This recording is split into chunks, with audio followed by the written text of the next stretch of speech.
So, I am on my way to the match.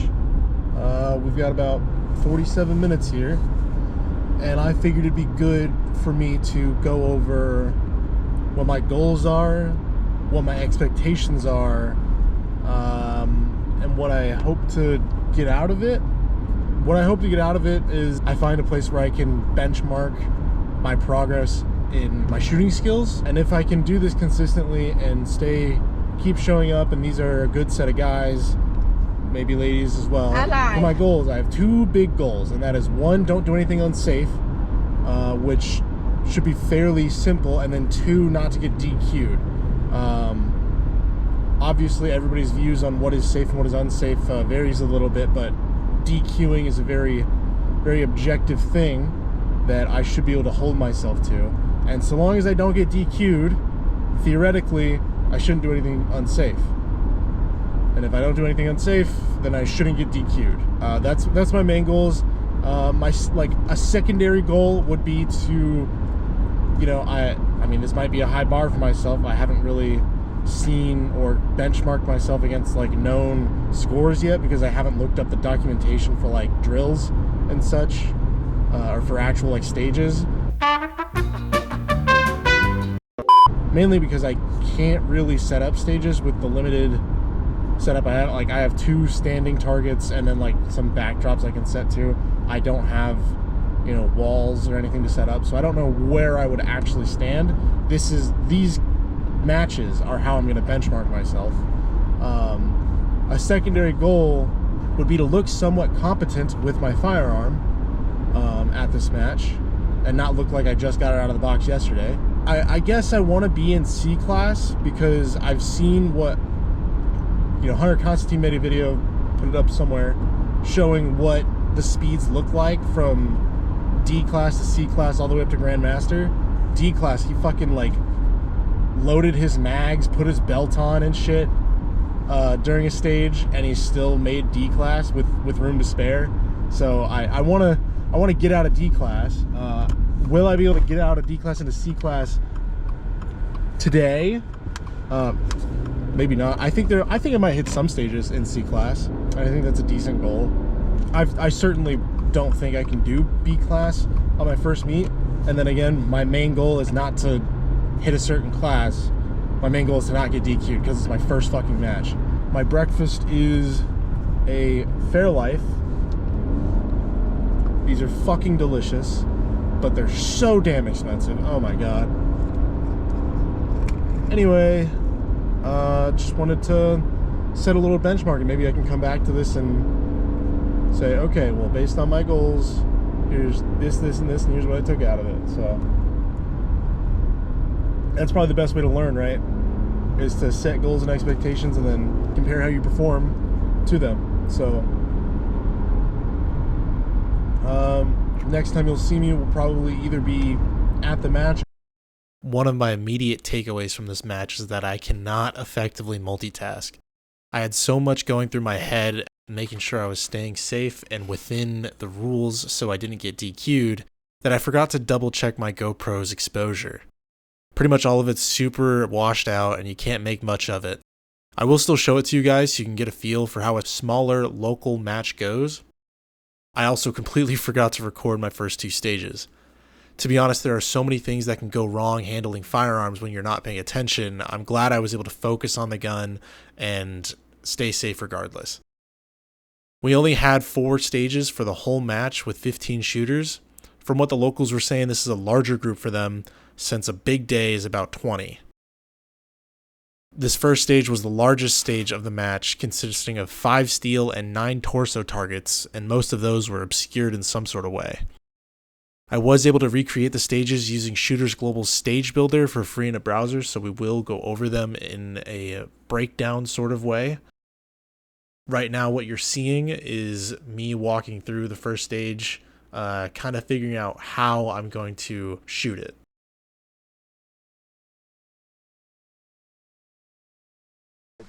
Well, you shoot all the steel from here. From here. Yep. Oh, you have to shoot it from here, not from there? Right. Nope, from here. Then you go up there and you can shoot. Oh, and then the cardboard from there. Well, okay. From what I could gather, this match leaned towards the more informal end of organization. Don't get me wrong, everyone was still attentive and we were all responsible to look out for unsafe behavior, but if I had to use one word, I would describe this match as relaxed. What you're seeing on screen now is my rough recreation of the stage. From the first position, we had to engage all the steel targets. From there, we could advance to anywhere within the left and right bounds to engage all the paper targets. I think every shooter took the path that I put down. For those who are newer, unless otherwise specified in the stage brief, paper targets take 2 shots to engage, while steel should only take 1. I say 1 as sometimes the poppers aren't perfectly calibrated, or maybe you had a softer load in that cartridge such that it wouldn't send the steel down. As I mentioned earlier, I forgot to record my run of this stage, but I will still describe what happened as it was not smooth. When it was my turn, as I was getting prepared to shoot, I could feel my heart rate rising, and I knew that wasn't ideal. I should have asked for a moment to take a breath and recenter myself, but I was stubborn and went on. The shot timer went off, signaling my time to start. I drew my pistol, got my sight picture, and nailed the first steel popper. I found my sights and started squeezing the trigger once I had my dot on the next popper, only to not get any click or bang. I lowered my pistol to inspect the jam, noted the casing had not ejected properly, and racked the slide. I nailed the next steel target and went on to the third, only to have the same issue again. A simple rack of the slide and I was back to the races. After discussing what happened, some of the guys let me know that it looked like I was limp wristing the gun, causing the slide not to actuate enough to fully eject the casing. I must have clamped down on the gun, as the rest of the stage ran smooth with 2 reloads and no misses or hits on no shoots.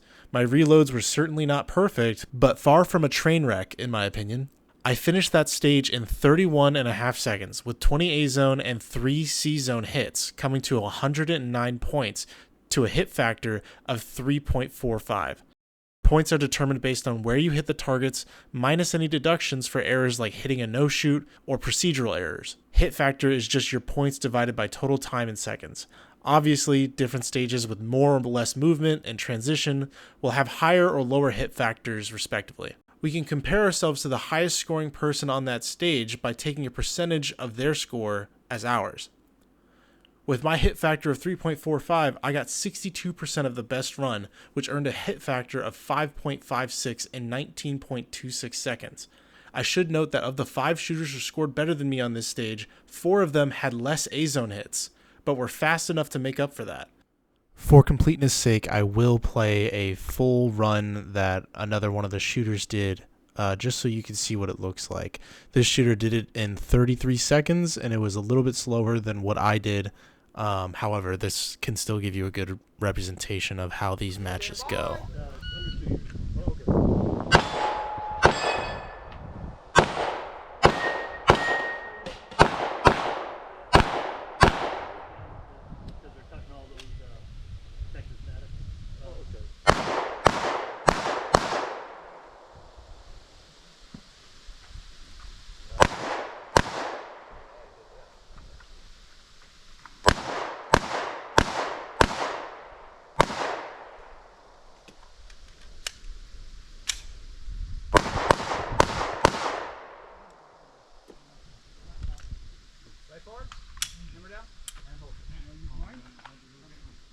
I would like to emphasize how our safety procedures keep this sport safe.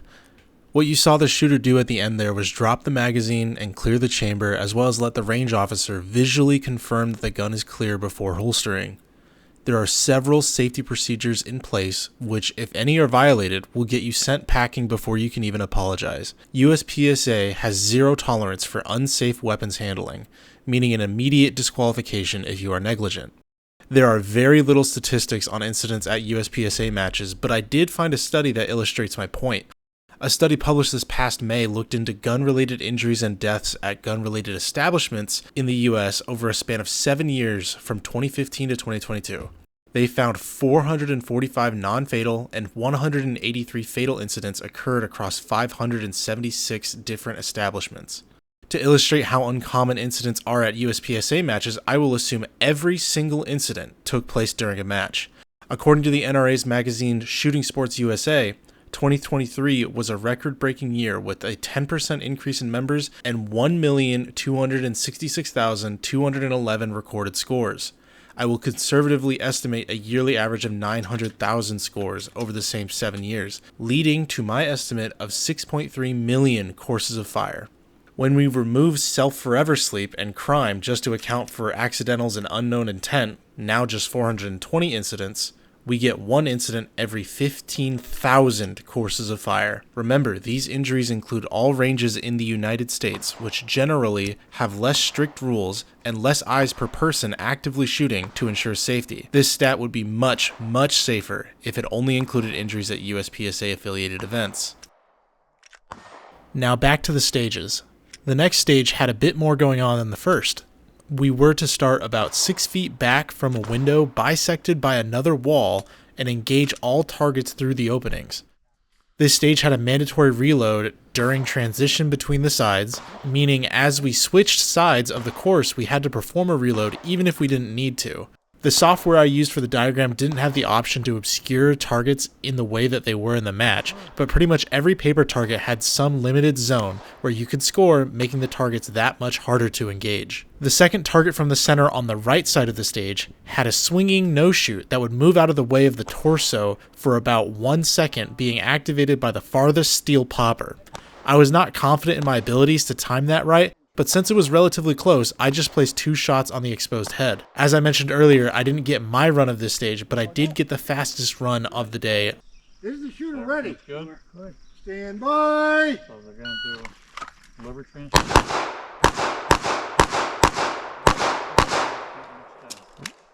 Wow.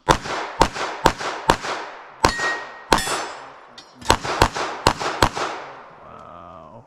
Kidneys are absorbing it. That's how I'm going to do it. Kidneys are going to be Just write that down. Ditto. open for the other one too. 9-1. While he finished that stage in about 13 seconds, I finished it in 15 and a half, with the same number of hits minus a C-zone hit, which I hit in the black, which represents hard cover, and a miss in scoring.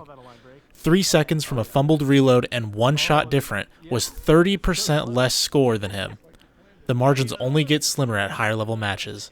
The third stage consisted of 2 positions, 4 paper targets, and 6 steel on a moving stand similar to a Texas Star target. We were to engage all the paper targets from the rear position, advance to the forward position, and engage the steel. This was probably the most fun stage of the match. I will now show you the same guy from the last stage shooting this stage phenomenally. Really, we gotta motorize it.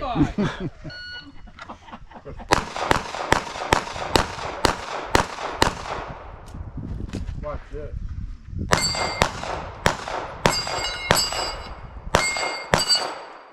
Wow. Yeah. Holy. And Machina, that rider's thinking. I'm going home. Putting up a, Now finally, I can show you one of the stages that I did from my perspective. But still the footage is extremely overexposed, and I apologize. Shooter, understand the course of fire. Paper in the back, steel in the front. Yep. Starting position? Hands by your side. Hands by your side. Okay. Load and make ready. Okay, we're gonna go with that, and then pocket load this one.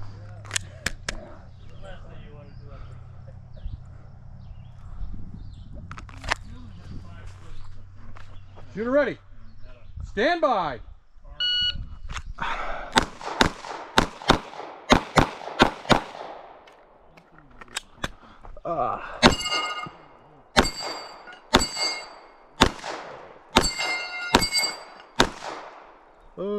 Oh no. Oh, come on. Oh. Slide lock. All right, slide forward. Hammer down, holster. 1639. Oh, I'm sorry, 1939. For that stage, I got all A-zone targets except for 1D on one of the paper targets, coming to a hit factor of 3.4, putting me at 6th place for that stage. The last stage was the classifier, and I'll let the RO explain it. String 1. On signal, engage targets with 1 round each.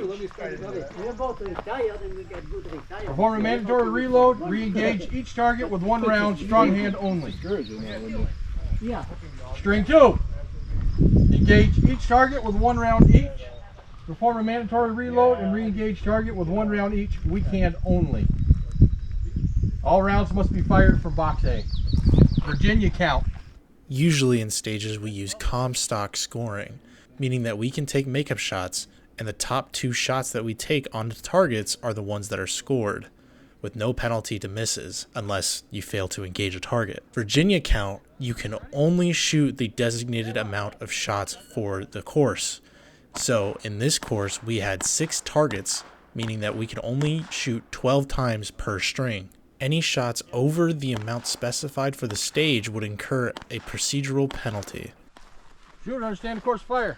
Yes, sir. Shooter, load, make ready. Oh, no, not this one. This one.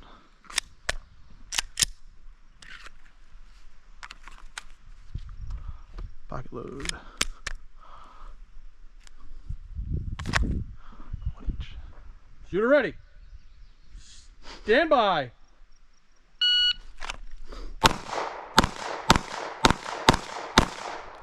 Ugh.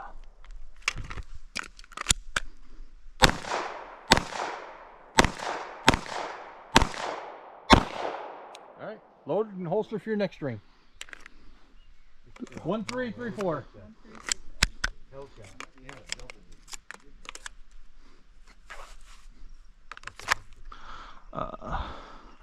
Shooter ready. Stand by.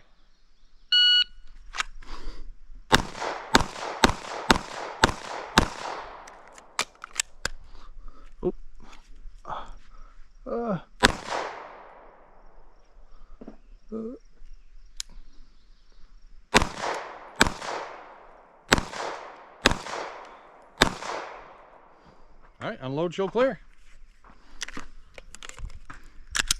All right, slide forward, hammer down, holster. 1990. As you could probably see during that stage, I had a significant amount of trigger freeze on my weak hand. I go over this more in my drive home breakdown and final thoughts, so I'm just going to cut to that. Match was a success, a great success. I did not get DQ'd. I didn't do anything unsafe. I completed all the stages, and I didn't get any procedurals. I did have a miss or two, and I didn't have any no shoots, but I think I got some hardcover hits. What isn't ideal, but I'm proud of what I did today. I have not seen the results yet. The results, maybe I'll put them on screen or something. They're gonna get entered in later tonight, so I don't know who won the match or anything like that. I certainly didn't, but there were a couple guys there that were very fast, very good, very impressive to watch. I heard talk about one of the 2 faster guys being the best in the county and potentially best in the this area of the state, which is very impressive. And I think the one biggest takeaway that I got from all this, not even counting my goals or expectations or anything like that, is just the atmosphere is so friendly that they invited me over to lunch. I guess that this club, their tradition is to go to a local diner after the match every time they have a match. Just hang out at the diner, have some lunch, chit chat about stuff. We're in New York, so we're all complaining about gun laws and stuff, which is a good thing. The age demographics were certainly skewed to the older side.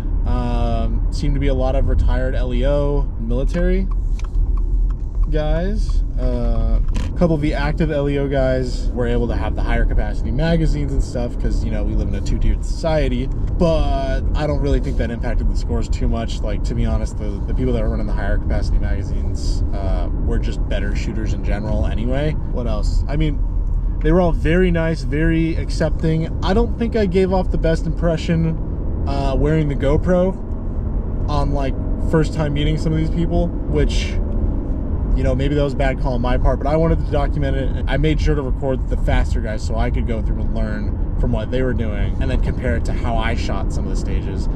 Unfortunately, I was so in my head and so rattled I guess, or so nervous about my first stage that I had one of the guys comment to me afterwards that, hey, your leg was shaking. Also, it looked like you limp wristed it. On the very first stage, I had 2 malfunctions in a row, and I was very confused about why that happened. And I'm thinking, at the time I was thinking about it was the mags, but after they told me that I looked nervous, I realized that, yeah, I was most likely just limp wristing it. And after I got through that and understood that, I didn't have any more malfunctions for the rest of the day. That's a lie. I had one more. It wasn't really a malfunction. It was just I didn't fully reset the trigger when doing my weak hand shooting, and that was on me. I was like, what the hell? Why am I not shooting? It's just I didn't move my index finger enough. Live and you learn. I think that may be due to me when I was doing my practice for one-handed shooting. I wasn't doing it at pace. I was more so just going through the motions of shooting so I could learn the recoil. I think I was most concerned about being able to find, you know, my sights and my sight picture and getting on target. I wasn't, you know, practicing actually fully articulating my trigger finger, especially on my left hand. My right hand, I've got plenty of practice because, you know, two-handed, I'm doing that all the time. Left hand, not so much, right? So that's something I'm gonna have to work on, is one-handed shooting at pace. Another thing that I need to figure out how to practice more is moving targets. One of the stages did have a clamshell, and another stage had a spinning, sort of like a Texas Star, but not a full Texas Star. So there was a big spinning bar, and on the ends of the bar there were 3 steel targets that would fly off when you hit them, right? And so as you hit them, it would change the balance and it would swing, right? You'll see that I got footage of that. So I was pretty good up until the last shot, the last target. The last target I really had some issues with. I had to reload, which was a pain, but otherwise I had a ton of fun. I think for next time, the only way I can really improve the experience is obviously practice to do better in the stages, and then 2 is to bring water. I brought my fucking caffeine, but I didn't bring my water. And when you're out there standing in the sun, you know, pasting targets, helping set up and all that, it does, like, you really need to be drinking water, especially when it's hot out and the sun's beating down on you. So I ended up finding the shade a lot. I've also felt a little guilty personally not helping out as much as I could on the stages, but then again, I also realized that I shouldn't feel as guilty, being that it's my first time and I'm really just trying to get my bearings. But next time, now that I feel, by the end of the match and after finishing the classifier, I felt really comfortable with the group of people, how to actually go through the whole motions of making ready and presenting. I was totally clear on unloading and show clear. I think the first time I unloaded and show clear, I just racked it a couple times, and I didn't actually let the RO visibly inspect the chamber, which in hindsight, I'm stupid. That's totally on me. Now that I've got that ingrained in me to let them see and then drop the slide and then hammer down, I was completely good on that. Something that I really wish I practiced more was loading to complete capacity, which is at the beginning of the stage, my make ready. What I'm saying I wish I practiced more was inserting one mag, racking around in the chamber, taking that mag, putting it at the back of my mag pouches, back of my belt, and then taking another mag and putting it in. So I had 10+1, so that I would have a full gun, a completely full gun, and less chance of slide lock. Those are the things I wish I practiced a little bit more. As far as my actual shooting goes, and what I've realized I need to learn more of is moving and shooting and hitting the A zone accurately, as well as shooting even more obscure targets. My practice, I just had, a no shoot, pace it over kind of halfway over the A zone. We had some hard cover that left only an inch of A zone, and I think most people settled for just C zones on that target just to stay at pace. Another thing I need to practice is steel targets. The steel targets are smaller, but you only need to hit them once. I need to practice single shot transitions. I've been doing a lot of two shot transition. So I need to incorporate some more of that into my dry fire and my, you know, live shooting, of course. And then building the grip after a reload.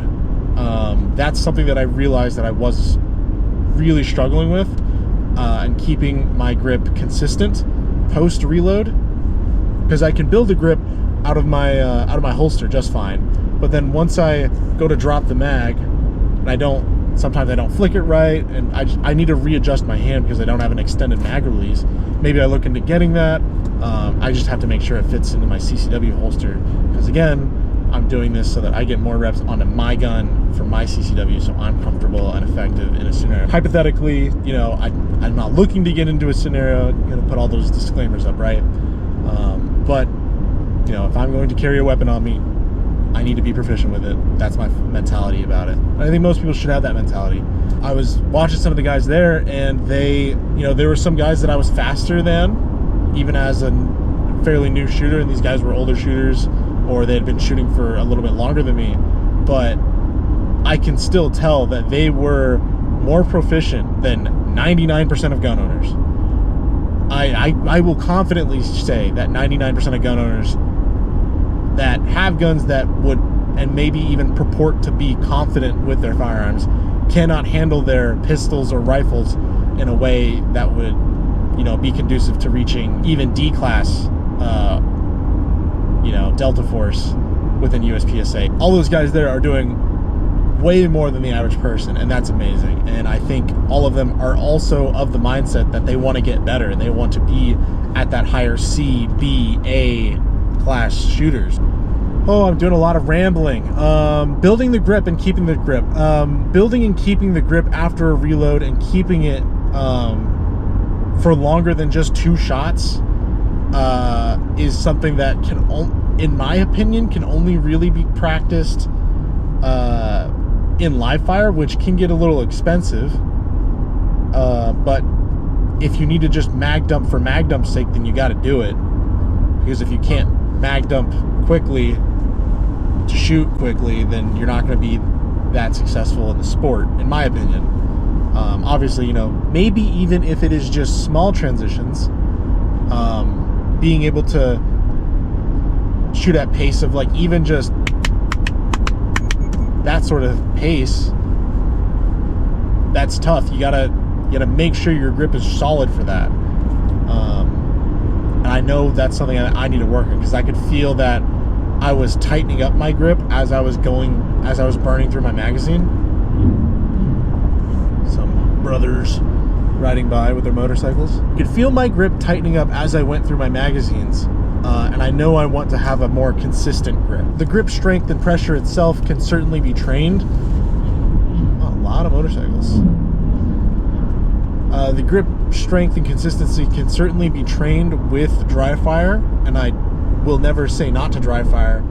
However, I think live fire, especially when it comes to maintaining grip strength through recoil, you can't really simulate recoil other than having something that has a blowback of some sort.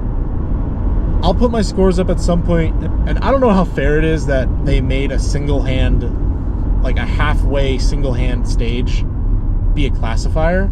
I don't know how normal that is, but I guess I'll find out as I shoot more, right?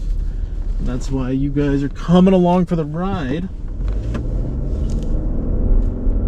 on this trip. And I hope people find this helpful and useful to help prepare for their first matches, and to inspire people to go seek out their local clubs.